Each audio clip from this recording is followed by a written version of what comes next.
To another episode of Ian is Weirdo or Ian is Weird, depending on where you're watching this from. Sorry to be a couple minutes late.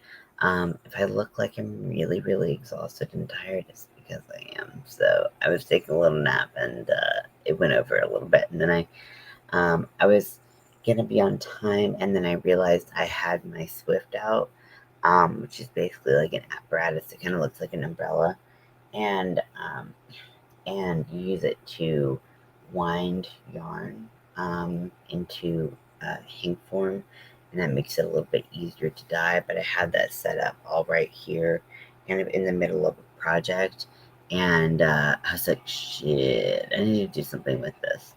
So here I am. But it took a little bit finagling. The Swift is very precarious, and yeah, so here I am.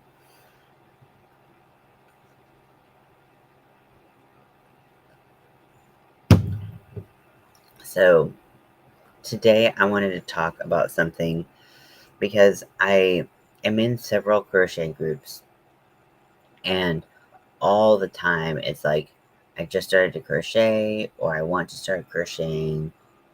Um, Basically, what do I do? Can I do this pattern? Things like that. I just learned how to chain. What do I do now? Things like that. So, so I wanted to come on here and just kind of say some of the things that I wish I knew when I started to crochet. If you want to chime in at any point and talk about what you would have liked to know when you started crocheting or knitting, doing any fiber arts, any kind of craft, I'm totally cool with that. If I seem out of it, again, I'm so tired. So we'll see how long this goes.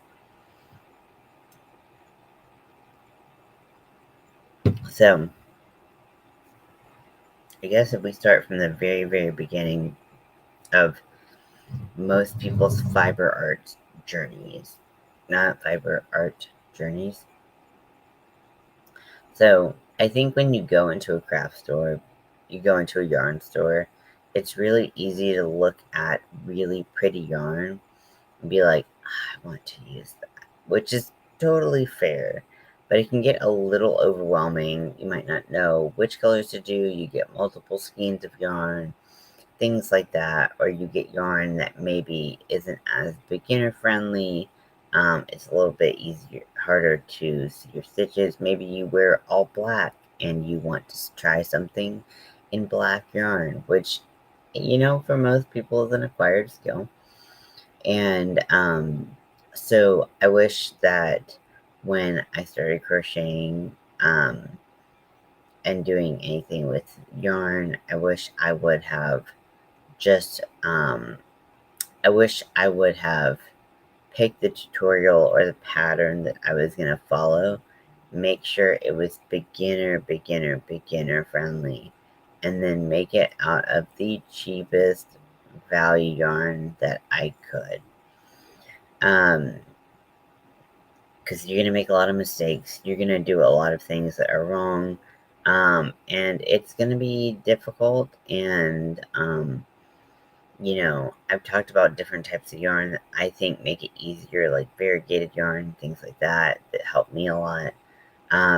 So if you're starting to crochet and you're like, well, what yarn do I use? I would ask other people who crochet. Not knit. If you're starting to knit, I would ask people who knit, because yarn works differently between the two. For people who crochet, some twists of yarn make it very difficult to use. They're wound, they're spun very loosely, and that makes it very hard to crochet with. So, or they get really piecey, and it's really, really hard to use. So, I say go with like a cheaper yarn. For me, I have a lot of good luck with Red Heart Super Saver. It's scratchy for sure. It doesn't feel super soft. I don't know what's going on with my body and my face and my mind right now. I feel like I'm like in a dream. I might be. Who knows? But the thing I like about Red Heart Super Saver is it's very good for practicing new stitches on. It's very easy to learn on, and there's a lot of vibrant colors, different variety of colors, so that you can try something and see if you actually like it. Um, so yeah, that's my go-to suggestion for people who want to start is like, don't buy all the pretty yarn, because there's a lot of pretty yarn you can buy that's hellish to use. I wouldn't suggest something that was like PC or like roving, or like or like fuzzy. Like really fuzzy is like the big thing. Is like those yarns are harder to use. Yes, they're softer. Yes, they look fun. But I promise you, you will not have a good time using it. So I wish I could tell past Ian that. Granted, I did have some yarn from knitting when I started crocheting, so it wasn't as bad. But did I buy a lot of yarn when I started knitting that I still have and haven't used much? Man, I have like a tickle in my throat. I'm sorry.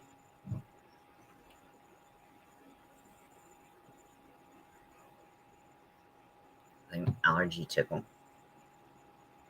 So, but I had all of, and for some reason, because I didn't know how much yarn I needed, I just bought like Caron 1 pounds exclusively.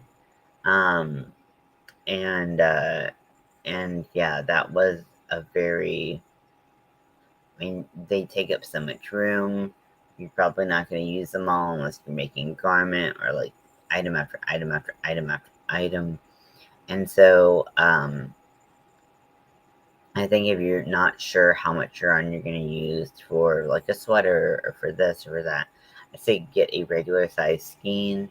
Make sure it's readily available, so you can go to Michael's, Joann, Walmart, whatever, wherever you get your yarn, and make sure that it's going to be there next time probably, or you can find it online. And then if you need more, you can order more, but you're not getting so much yarn that you have so much left over that you don't really know what to do with. While crochet projects do, in a sense, take more yarn than you expect, they also take less yarn than you can anticipate at the beginning. So I wouldn't go around getting 1 pound from Caron, or from getting Pound of Love, or from the big twist ball, anything like that. I would not go get right away unless you know you're using a big ass project. And again, you want to make sure that yarn is readily available, but don't think you have to buy all that you need. A lot of people will tout that dye lots are a huge thing, and they can be for some yarn, but a lot of value yarn, it's not as big of an issue. You will run into just people just changing the color of their value yarn, but it's not the end of the world, and you can make it work. You can do another stripe of a totally different color so that it's not as noticeable. That's my advice to past me. I really liked the way that I bought my hooks, so I really have no complaints there. What I did is I bought, and I'm sure I've shown it many a time. I have it somewhere, but I'm not sure where. Um, so for me, I bought a cheap set of crochet hooks off of Amazon, and it had probably like 20 hooks, ranging in size .9s, a bunch of steel hooks, small steel hooks, to up to 6 millimeter. And for me, this was a great start for what I was doing. Now, if you have a specific project in mind, you know for a fact it's beginner friendly and you're going to have a lot of resources in just doing that project, then you can buy the specific hook size and the yarn size that they suggest. Always try to look at the specs of like what they do. So if they say 6 weight, make sure you buy a 6 weight, so on and so forth. But usually on the package, they have a suggested hook size if you're just kind of winging it and learning how to crochet. And that can be a good place to start. You might find with your tension or with your hold or with anything that you want to go up or down a hook size, there's no problem. There's very few rules about that in crochet, because like you can have a 4-weight worsted yarn, and which is the most common, and then you can use any size hook on it except for like a really really tiny hook, which is going to split your yarn and you're not going to be able to pull your stitches through. But like I think that my for some of my amigurumi I use a 2.75 millimeter hook, but then I've used up to like, I don't know, probably like a 6.5 millimeter, maybe even larger. I don't know. So the range is pretty wide, just depending on what you do, how big you want your holes to be, the pattern that you're doing, all of that. So, but if you're just starting out and you're just trying to go for something rather than use a specific pattern, I would suggest going with the hook size recommended, or again, asking someone, and they might be able to give you some great advice. Um, there are so many videos on how to chain and how to single crochet, double crochet, that if I was watching a video and they're like, do this, but they didn't explain it well, I would just open up a new tab, search on YouTube how to do a single crochet or whatever, and then that's how I would do it. So, or there were certain things like, single crochet into the second loop from the hook, and I'd be like, what is the second loop from the hook? I swear, that took me so long to get. I would say for a long time, I shied away from stitch markers, hoping that if I counted, then that would be enough. But for me, stitch counters are really essential, especially if I put down a project and walk away. So for me, stitch markers are essential. You don't have to buy them. You can use scraps of yarn. Um, that's not a scrap of yarn. But like this, you can use a scrap of yarn like that. They do tend to fall out a little bit more, which is why I prefer locking stitch markers. However, I do have, this is my safety eyes, but I have something very similar filled with stitch markers that I got for like $5 to $8 off of Amazon. And now I have a lifetime supply of stitch markers that are locking in place. So I would have just, for me, if I knew about locking stitch markers when I crocheted, at the beginning, I would have used them. Now, I eventually did, so I used the non-locking ones first. Those are good and not good at the same time because I knit. Um, I bought them when I knit and they worked great, but when I started crocheting, they worked less great. Um, but then I bought this set, and so really expensive. It was like $5 for like 8 of these larger locking stitch markers. I would say for a lot of crochet accessories, the cheapest place to buy them is online, especially on Amazon. Um, a lot of crochet hooks, especially for beginners, you can find on sale places and stuff like that. I would say a lot of things when you start crocheting, and even when you get further into crocheting and buying yarn, um, that you don't need to pay full price for anything for the most part. There are some places where you're kind of not gonna avoid it, like furls. They have great sales, but like you know you still are likely to end up paying full price, if you don't go on those very special times.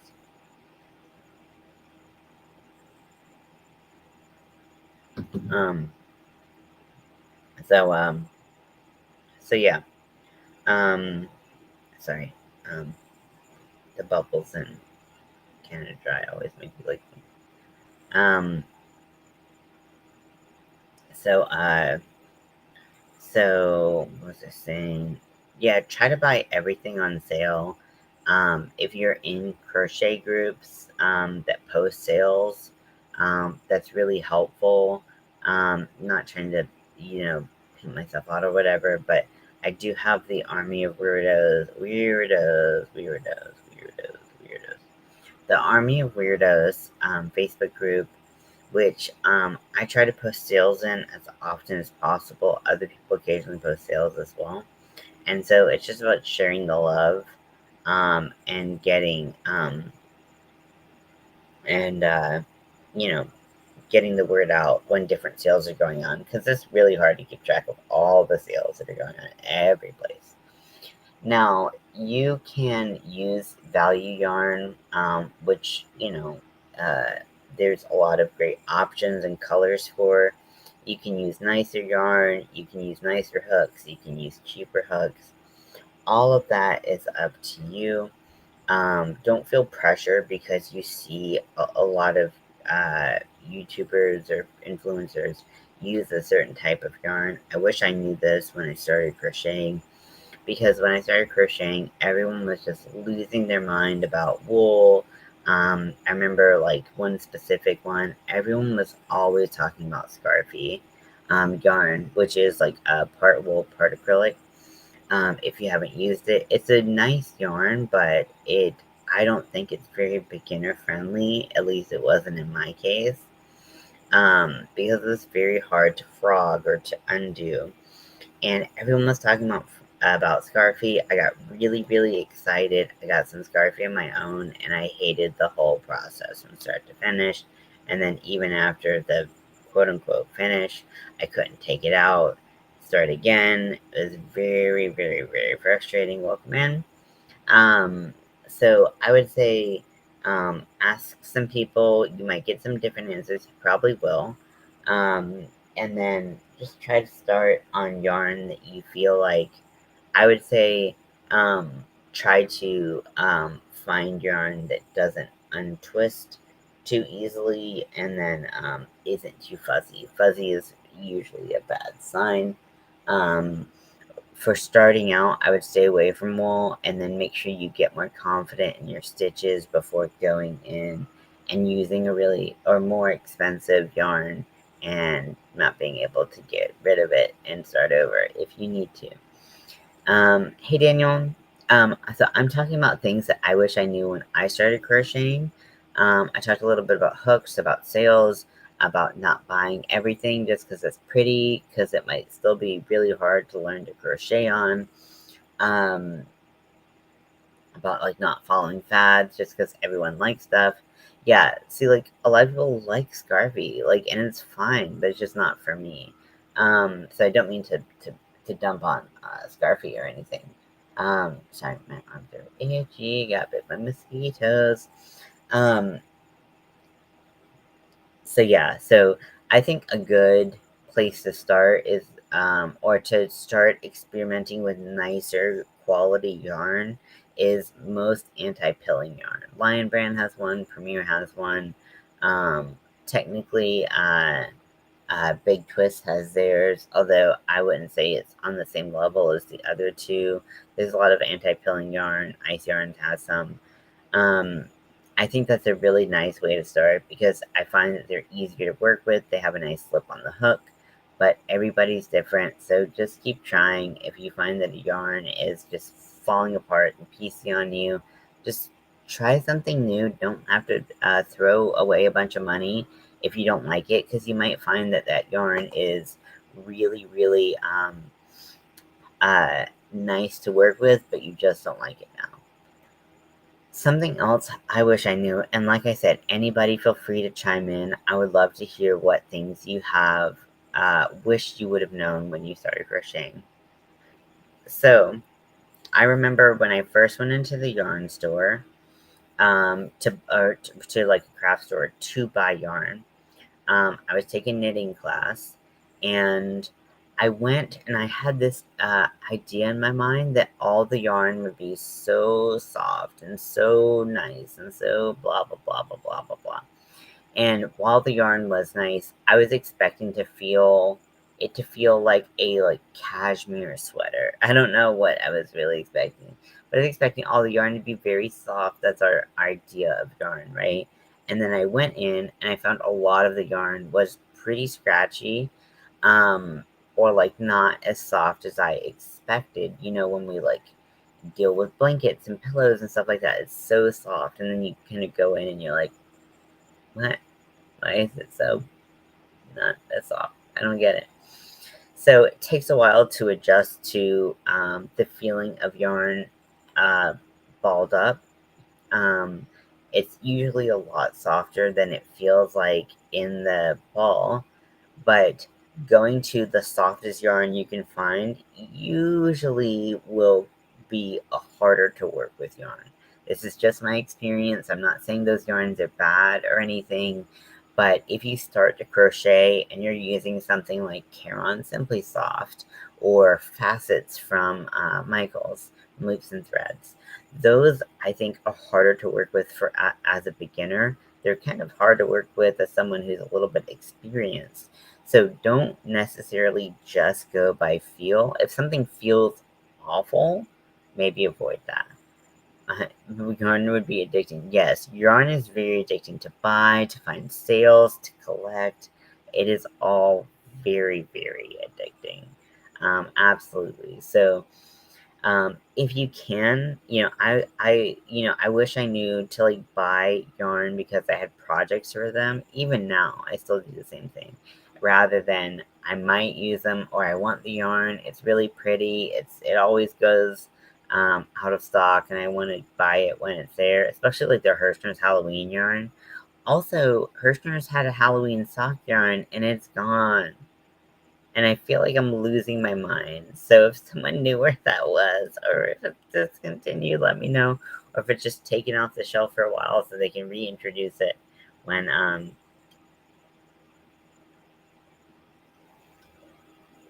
yes, I did mention that. Always buy with sales coupons. There's very little that you will buy without them. So I suggest finding something of medium softness, like I said, no fuzz, and don't go for the really soft yarn. Really soft yarn tends to kind of felt together, be really hard to undo, to frog, and I missed out on it though. I forgot what I said. So I forgot what you missed out on. I'm sorry. My brain's like not online. Um, So yeah, oh wait, the Hirschner's sock yarn, right? Um, yeah, I was so sad because I don't really make things with sock weight yarn, but then I was going to make a parasol, and I thought that that yarn would be really, really cool to make a parasol, and then it was not available once I was finally going to use that weight of yarn. Yeah, I think Red Heart is a great start. A lot of people do not like it, so there's other value yarns to use. But Red Heart, when you first start using it, will literally feel like a Brillo pad running over your finger. It's not the most pleasant experience. Um, I've had a pretty good. The thing I like about it, it does not really split unless you go straight through the yarn. Um, I like big twist value. Like I said, if you want to bump it up a little bit, I think that an anti-pilling acrylic would be really nice to start out with. It frogs so easy, it just glides on the hook. That's a little bit more expensive, smaller balls, but it is so worth it because it's just a really nice yarn generally. So I think if you're not going to go with a like super value yarn, then bumping it up to an anti-pilling acrylic is a really good idea. Um, yeah, yeah, big twist. Yes, it's like those are like my main two. When I started, I used Caron 1 pound, which does not untwist easily, but it is like a thicker yarn and it is a stiff yarn. I didn't mind learning on it, but the the 1 pounds are so big that they just take up so much room, and you gotta kind of learn to get over that fear that you're not going to have enough yarn at first until you can start to actually guesstimate how much yarn you need. I still can't do that, but yeah, so that's one thing. Let's see, other things I wish I knew. Um, I wish I knew that the minute that I started crocheting, everyone was going to ask me to make things, and I'm allowed to say no. At the beginning, I just wanted exposure to a bunch of different types of projects and stuff like that. So people were asking me to make stuff with stitches that I didn't know, and I was like, I'll learn them, it's fine. And now, if I have to learn a new stitch or something like that, usually I can look at it and tell if it's going to be, or I can see the stitch and be like, yep, that's within range, or nope, that's not. And but at the beginning, I just wanted exposure to a bunch of different types of stitches, a bunch of different types of projects, and really I took on a lot of things that I probably shouldn't have, and that made it really hard to feel confident about the work that I put out, because now when I look at the work I put out, I'm just like, um, man, I wish I just didn't do that, or I wish I would have waited until I was more skilled at crocheting to do that. Now, something else I wish I knew is that everyone learns to crochet and learns to do any fiber arts or any crafts at different speeds. For me, it took a long time to feel confident that I was a decent crocheter. Now, there are people that I've seen online that they've been crocheting for 2 days and they're making hats and scarves and wearables and stuff like that. For me, that was not my journey, but I started to feel really self conscious because it wasn't my journey. Hey, Maureen, how are you doing today? Today we're talking about things that we wish we knew when we started crocheting. I'm just kind of blabbing out some things, but if you have anything to add, please let me know. And we've already gone through a fair amount. Um, so, but yes, so what I was saying is everyone crochets at a different speed, learns at a different rate, stuff like that. I know people who've been crocheting for quite a while, and they're still like learning some of the first stitches. That's fine, that's cool, that's okay, as long as you're trying and you're having fun. Crocheting is a fun hobby, so don't let someone suck the fun out of it because they picked it up in a day and a half and now they're making so many things. It's bonkers. Or when people are really really fast. I had not put off learning Mosaic 50 years. Yes, Mosaic, it can be really challenging, but starting out with something easier at the beginning definitely takes away a lot of that fear that you can't do Mosaic. And then the minute, let me see. Yeah, there's a mood blanket.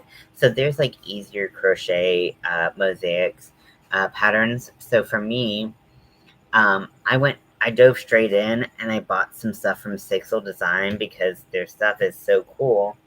But um, when I started doing my mood blanket, which I haven't really done much, so who knows what mood I'm in. I don't know if I could quantify it. But so this is a mosaic, and all you do is alternate single crochets and drop down double crochets, which you learn how to do. You can learn on YouTube. You can learn from someone who's a really good mosaic crochet uh, person. So this is whatever the one that's one-sided is, and then the back still looks cool if you ask me. There's ones that are double-sided. I find that this one, I haven't done those, but from what I've heard, I think this way is easier to start. You do get a lot of fringe on the side ends to sew in, but I actually like the ends being, having a lot of fringe. I think it looks really cool. So like whatever. But this is mosaic crochet, and it's thicker. It's nice and warm. So I think that's a great point. That putting off learning any style because you have a fear of it. It's like you might get into it and find that that's your thing. That's your jam. So while building that skill, kind of keep in mind things that you want to learn, and then go in without fear and just say, I'm gonna give it a try. It may suck, it may not, but there's a lot of things that I want to try. One of them I'm about to try now, which is working with lace weight yarn and making lace. I'm super scared, but I'm gonna go for it because I'm excited and I want to do it. um, and yarn dyeing was another one of them. Mosaic crochet, I just liked the way it looked, and then I was like, oh shit, this is actually not like regular crochet, so I had to watch a bunch of videos on how to do mosaic crochet. So yeah, don't be, try to not bring fear into it because it's about having fun and expressing yourself creatively. Now, if you don't want to try a bunch of different patterns, you want to make everything out of single or double crochets, that's fine too. No shame in that game. Froggy made a good point. Always learning. I think that's the best thing about crochet is that you can learn. You can be crocheting for almost 50 years and still be learning. There's so much to know. There's so many skills, and then someone comes out every single day with a new skill or a new way to do something, a new way to, bind up your ends or change colors or something like that. And it's like it's super fun to have that this constantly evolving and growing hobby so that you can just kind of see, you know, what, sorry, I lost my train of thought. I said it at the beginning, but I don't think you two were here. I'm very tired and my brain is like just not rebooting like I need to. So if I just seem like airheaded and like, more so than usual and just kind of spacey, more so than usual, I'm sorry. Yeah. So don't be afraid to learn new projects. But what I wish I knew as a beginner is that there are things that are not beginner friendly. Like they're straight up not beginner friendly.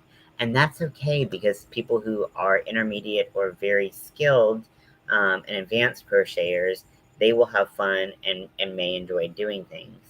I bought so many patterns at the beginning without realizing that I was not going to be skilled enough to do it.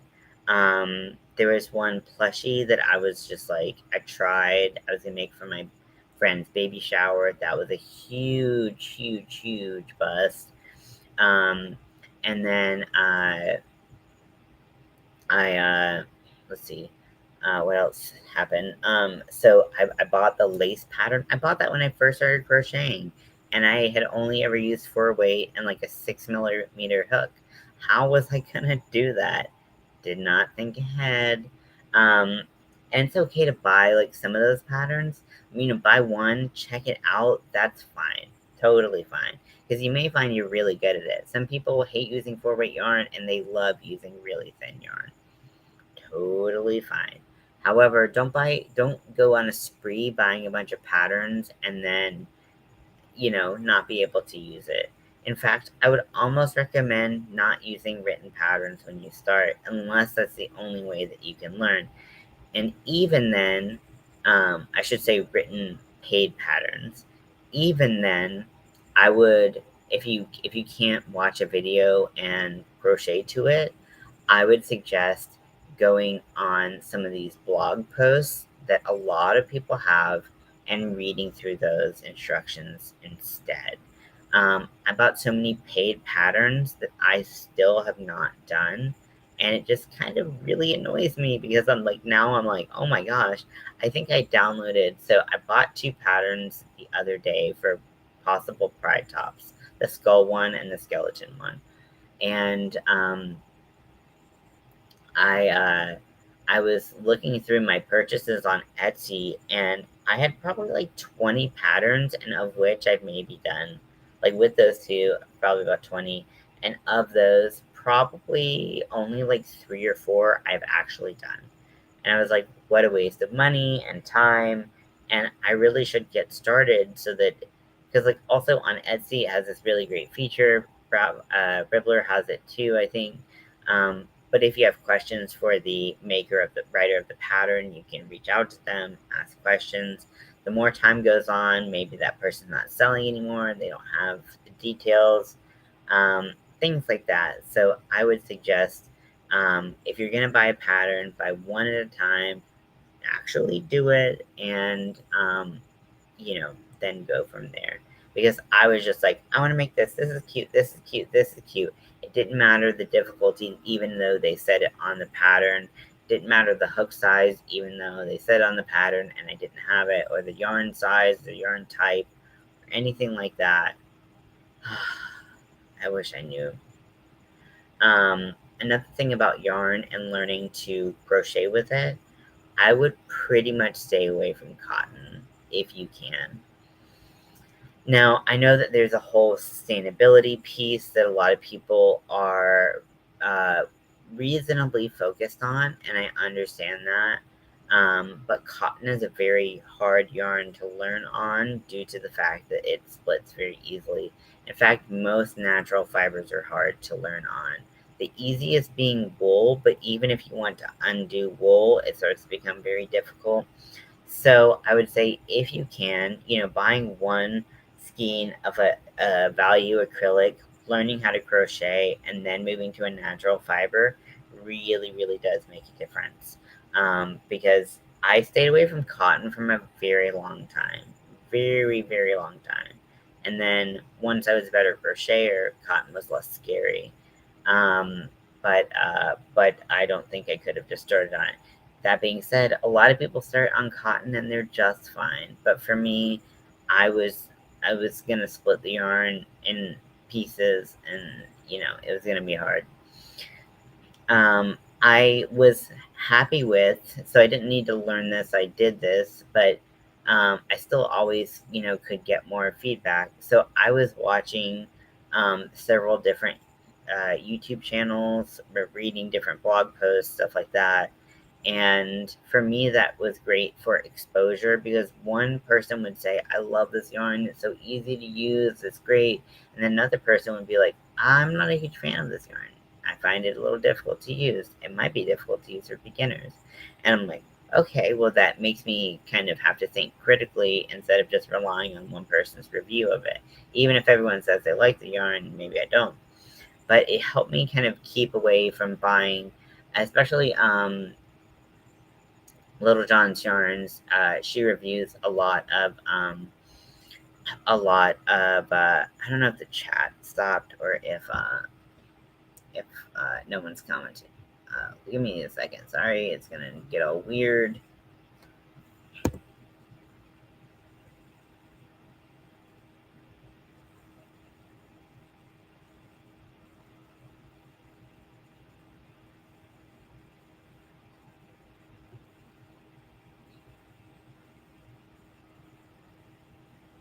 Okay, it looks like it's working just fine. I just commented. Sorry. Hey, good to see you as well. So I'm talking about things that I wish I knew, and we're talking about things we wish we knew when we started crocheting, knitting, using fiber, anything like that. So if there's anything that you would like to add, please feel free, or you can just listen to me rant for a little while. So I talked about buying patterns right off the bat, and how I bought a lot of patterns that I was not skilled enough to do with. I was like, well, I know 2 stitches. I can probably learn everything else, which for some part is true, right? You learn the foundations of crochet, and then you can do a lot with that. However, there are some things that were still vastly beyond my skill level. It's okay. I learned eventually. Um, Another thing that I learned because I was lazy and I still am, I will stand by that. I will go to the grave with that. However, one thing I learned, especially doing amigurumi, actually doing any kind of thing, if I was doing amigurumi and working in the round, or if I was doing like panel to make a blanket or something like that, for me, with my ADHD, a lot of my projects that started out as blankets I've never finished a adult size blanket. I finished baby blankets, and that's it. I always think that I'm gonna make this like beautiful blanket and it's gonna be so nice and so soft and blah blah blah blah blah blah. Nope. Never, ever, ever, ever, ever, ever finished a full size blanket, even though I've had the intention or lapcan or anything like that. But I was so lazy about counting my stitches. In fact, I was pretty defiant about it. I was like, fuck this. And as a result, I ended up often having to redo a lot. Or when I was starting, I wouldn't redo it and I would just try to fix it, which would cause things to look really, really ugly because I didn't have good ways to fix it. And sometimes you can't, you have to start over from some point. So, my biggest thing is learning to and like getting over that like annoyance of counting stitches. Find a method that works for you. If you're working with something long, or big, uh, like a big project, then, stitch markers will be your friend. If you're working on like a blanket and it has like, I don't even know what number to say, like 200 stitches wide, then like maybe every 20 stitch you put a stitch marker, and then once you chain and turn, you take that stitch marker out once you get to that 20th stitch and you put it on the next one, or something like that. So something like that can be very, very helpful when you're crocheting in the round, especially if you're doing something small like this little alien, having a start one, and making sure that you have the right count around, making sure that if you're doing a pattern like one single crochet, one increase, single crochet, make sure that you end where how you're supposed to end, and you're not just like, oh, just trying to do, you know, your best to fix it. Maybe just take out a row or two before it becomes a huge problem. Sometimes you can fix it, and that's fine. I'm a big believer that if you can fix it, go ahead and fix it without having to frog. But sometimes that just doesn't work. Um, so yeah, just don't be afraid to make mistakes and have to undo those mistakes rather than trying to push forward, because I mean, I'm going to speak for every crocheter. This might be wrong. I don't know. But a lot of us have started scarves and things like that that started off this width, that went like this and got bigger and bigger and bigger. And then we're like, oh shit, we try to keep it straight. And then, like, maybe we drop some stitches and they're going in like this. I know when I first started, the project that I started with was a slouchy beanie, because the person that I wanted to learn, or I learned how to crochet with, wanted to make a slouchy beanie, so that's what we made. And so luckily, when I started, all we were doing was crocheting the brim, and so it was like maybe 5, 6 stitches wide. So it was really easy to count back and forth to make sure, because it was getting larger and larger. And then I dropped stitches, it started to get skinnier. And so it was really easy to take it out, start again, and make sure that I was keeping the number of stitches correct. So if you can start like that, I think it's easier, because it teaches you where you should go and put your hook into, where you shouldn't put your hook into. Um, yeah, so that's something that I definitely noticed. And then, there are a lot of people who, sorry, ginger ale makes me burp so bad. It just, the bubbles are so sorry. I'm not usually this gaseous. I'm a gassy giant, or whatever this planetoid, sorry, whatever. So, gas giant, I guess that's the right way to put it, whatever. Um, so don't compare yourself. But a lot of people do get into crochet to sell things, which there's no shame in that game. I'm fully supportive of that. I sell some of my stuff. It's fine. Do that. But I would recommend waiting till either you have a product that you're comfortable with making, um, like well enough that it doesn't look kind of off, or getting feedback from other people. Hey, in crochet groups, hey, how can I improve this? Hey, I just made this, what do you think? Do you think I could sell it, or do you think I need to make some adjustments? Getting feedback like that is really, really helpful. Also, having people pattern test stuff. If you're starting something new, you're just making a pattern. um, Ribbler has a really great pattern testing method where you can get people to try patterns that you've made. Um, so, mm, so yeah. Um, and so getting people to try the patterns and to give you feedback on how to make things better really does make a big difference. But if you're doing another person's pattern, I would still get feedback from other people, about what you could charge, if it's, if it looks okay, do you need some time? Because I've seen so many patterns and people trying to sell things that just like, I can tell they're beginners, and there's no problem with being a beginner, but like, I wish that they would sharpen up their skills before selling it, because you don't want to have a reputation for like, for me, like one of the things was like hiding my tails, which is constant battle. Hiding the tails of my yarn, making sure that things looked right, especially at the beginning. And I tried to sell things even though it was still really hard for me to make. And if someone had told me honestly, like, hey, you still got some work to do, that would have made a huge, huge difference on what I was selling at first. Like those unicorns that I sold, I could do so much better now. But they were when I first started crocheting, and that was really, really hard. So, and it was hard to say no. So, so yeah, so that was, you know, you just get some feedback from other people, maybe even just a close friend that you would be like, hey, I'm thinking about selling this. Does it look right? Stuff like that. Because, you know, there are just a lot of projects out there being sold that, it's pretty early on. And I think it can be really discouraging also if you try to sell something that you just made and it never gets sold, and you're like, should I lower the price, or is it the price, or is it the project, or whatever. So just kind of keeping that in mind. If you don't want to sell your crochet, you never have to sell your crochet. You never have to show it or give it to another person if you don't want to.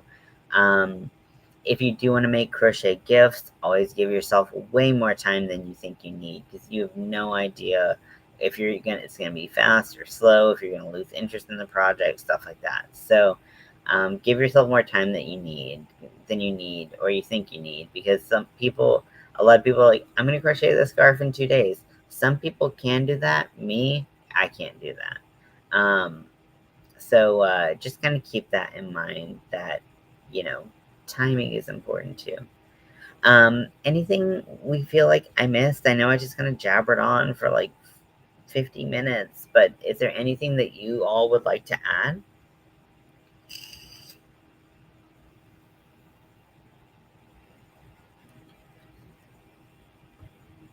While you all are thinking, I would like to add that the crochet groups have been really helpful for me, moving through my crochet experience, but I've also seen people who are brand new asking for a lot of experience.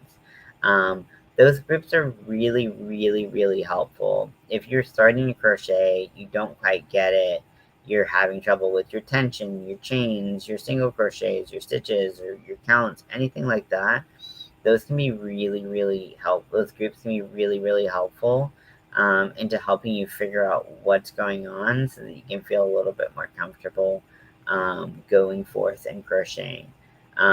If you don't enjoy it, that's one thing, but if you're just having trouble moving forward, there's a lot of resources out there for you. And I wish I kind of knew that before I made such garbage shit.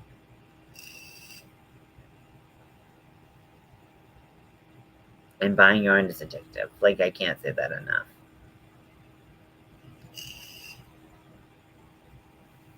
Yes.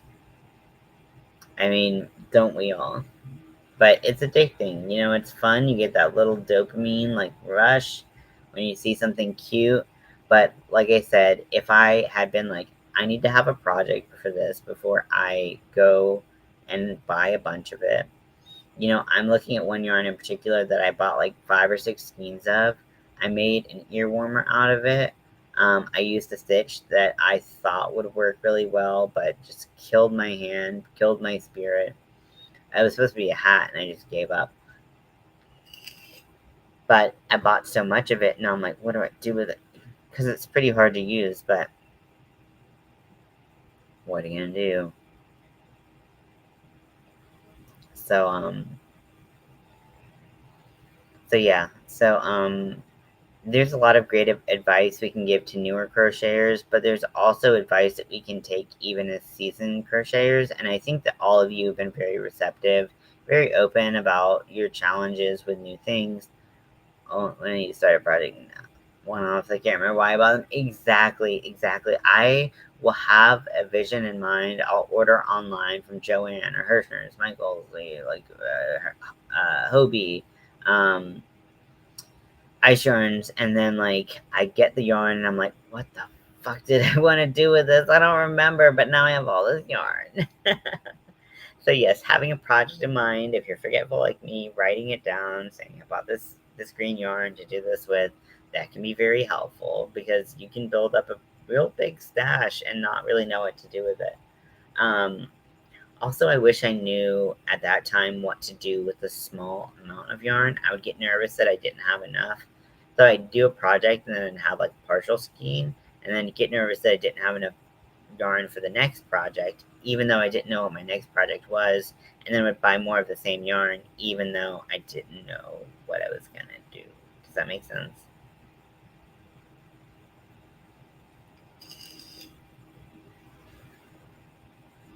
Maybe that's part of like, I don't know if that's like a normal crochet or yarn fiber artist thing, or if it's like someone who grew up with like food insecurity, like not knowing if you're gonna have enough of something. So I just like, I constantly buy way too much of shit because I have no concept of how much yarn things take.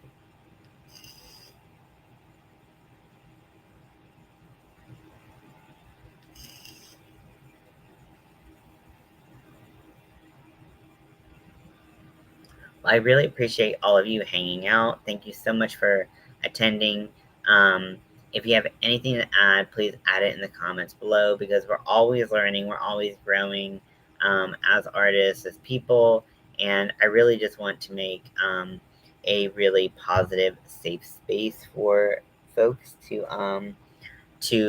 come hang out. So tomorrow, for every day in May, we are going to, because it's May the 4th, as some of you know, May the 4th be with you is a kind of holiday of sorts related to Star Wars. So we're going to bring some of um, our favorite uh, patterns that relate to space. It doesn't have to be Star Wars related, just space. Um, if you can, bring as many free patterns as you can. If some of them are paid but really fucking cool, that's okay because I have one in mind that's paid. It's a mosaic pattern, but holy poop, is it amazing! So they can be beginner friendly, they can be advanced, but we're just gonna focus on space. They can be um, Star Wars themed, they can be Star Trek themed, they could be Battlestar Galactica themed, they can just be like aliens, they can be UFOs, anything like that. They can be X Files themed. You saw my X Files shirt yesterday. Um, Anything like that. So anything that you can find that you want to talk about that's space related, we can absolutely talk about that. Yeah, the mosaic pattern I've wanted to do for so long, but I need to finish a mosaic pattern before I go that intense into it. So I love you all. Can't wait to see what patterns you have, and I hope that I can bring some patterns to the table that you enjoy as well. So I'll talk to you later, and I hope you have a great day. Bye.